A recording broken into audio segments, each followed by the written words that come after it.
If you like this video, please rate, comment, share and subscribe. If you dislike this video, please tell me why so I can improve. Before I start, I should probably point out that there is obviously, for people who know me, there will be a major piece of information missing from this video, and you're probably going to wonder why I'm not mentioning it. If you happen to know what that piece of information is, please just keep it to yourself, because, well, just do, okay? Right, I'm going to talk today about uterus delphis bicollis, that is, double uterus, double vagina. Okay, the first thing to explain about this is how it develops. This is a drawing of the undifferentiated stage of the genital organs, well, of the reproductive system. I think it's very interesting, by the way, that it's perfectly possible to show a picture of the internal anatomy of the reproductive system on YouTube without it getting flagged or anything. But as soon as it gets beyond there, people start being all weird about it. So that's a bit interesting.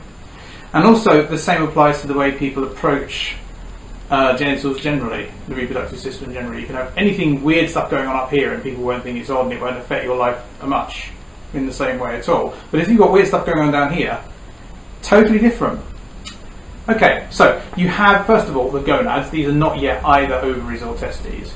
And you have these two tubes here, which are called the Mullerian ducts. And they've got little flowery things on the end that will eventually become the fimbriae, hopefully, which will sweep across the ovaries and remove the egg cells. And then you've got the Wolffian ducts here.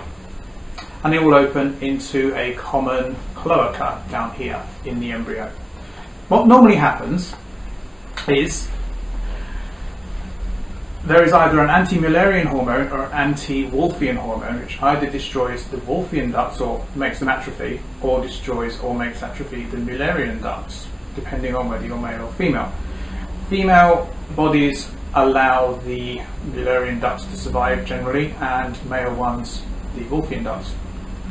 So what happens eventually is, hopefully you get, in women, a situation where the Mullerian ducts grow together and form a single tube which bifurcates at the top. This is a rubbish drawing of the common female human reproductive system. The main problem with it is that the fimbriae here are not actually wrapped around or pointing towards the ovaries, so anyone with a reproductive system like this would be sterile because their ovaries, their ova would just disappear into their pelvic cavity and they're not going to have any babies, basically. So ignore that bit, but basically you've got single uterus, single cervix, single vagina, two uterine tubes, also known as fallopian tubes, two ovaries, which are abdominal, inside the pelvic cavity. That's the normal situation. However, in some people what happens is these Mullerian tubes don't grow together. Then you get various degrees of difference. And the most marked degree of difference, and again I've drawn the fimbriae in the wrong place here, is that you get the normal two uterine tubes, two ovaries and so forth, but you also get two uteruses and even two cervixes, two vaginas. In that situation, various problems are caused. One of them is that fertility will be halved because of the alternating ovulation. So the chances of conceiving a baby at each juncture will be only 50-50 because there may not be an ovary in that tube.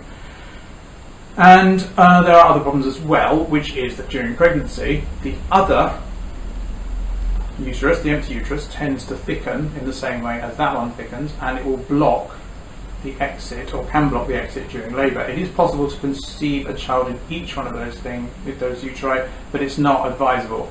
Another problem is that will obstruct labour because of the increased decidua on that side, so it's got a lump basically down there that will be difficult to push past.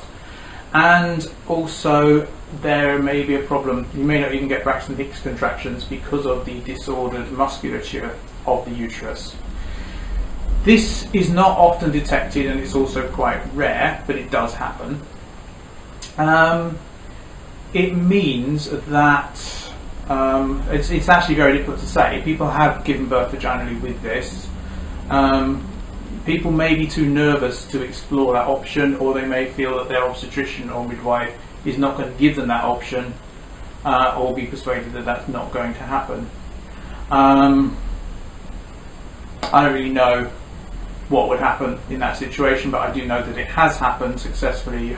There have been vaginal births and even VBACs, I think, with that. So the normal situation is that gets delivered by cesarean. So why does it happen? Well, there are basically two explanations for it. One explanation is that it arises from, these are two alternative possibilities. One explanation, that the commonest one, is that it arises where there are common abnormalities in the female reproductive system carried in a particular family. So it may be found, for example, that many of the relatives of people with uterus didelphys bicollis will have menstrual trouble, or they will have what they call a romantic uterus, which is a heart-shaped uterus, which has been jokingly named something like that, even though it's really uncomfortable and unpleasant to have one. And or they may have like a Y-shaped uterus, which is a less severe version, or they may just have a little horn of a uterus there and a normal large uterus, which I think probably is not so much of a problem, although I don't have any experience of that. The other cause is supposedly diethylstilbestrol, which was an artificial estrogen that was given to women during pregnancy to reduce the risk of miscarriage, and I think against morning sickness, possibly in the 1950s. When that happens, you get that sort of situation. It also increases the risk of cervical cancer, and it can pass problems on to the next generation, although not uterine problems so much as problems with the maturation of ova. So it can actually reduce fertility in your grandchildren if you take that. And there's a lot of things like that, actually. I expect there are other causes, such as xenoestrogens, that is, persistent estrogens that are artificial, or perhaps even natural estrogens. But those are the main things that you've got. During pregnancy, you get a lopsided appearance. You get it getting bigger on one side and not on the other. But, I suppose some people might say that provided you've got a living healthy baby at the end of it, it compensates for the trouble that you might have. It is also very difficult to take a cervical smear unless you know about that, because the septum's there and it looks like you can't do that. If people don't know that's there, it's just going to be very painful and not going to happen. And you may be wondering why there's a man talking about this. I'm not going to tell you about that.